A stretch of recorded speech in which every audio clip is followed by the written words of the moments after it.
আজকে luxury regular থিম্পিং এটা রং তৈরি করব। রং তৈরি করার জন্য কালার মাত্র একটা লাগবে, 1 লিটার রং তৈরি করব। ওকে,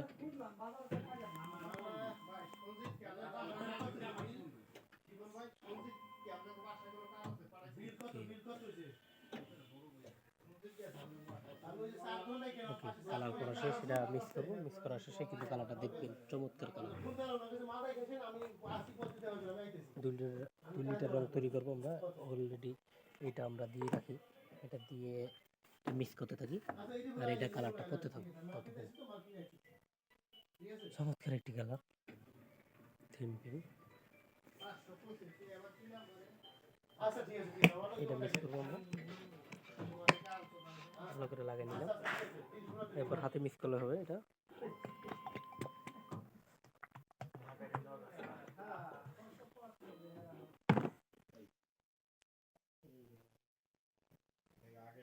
ও মাই গড, চমৎকার কালার। সাইডটা কিন্তু কালারটা ভালো করে মিলে নেই, আরো ভালো করে মিক্স করতে হবে। ওকে ওকে, আল্লাহ হাফেজ। আমি কাউকে করছিলাম। সকলে ভালো থাকবেন, সুস্থ থাকবেন। আসসালামু আলাইকুম।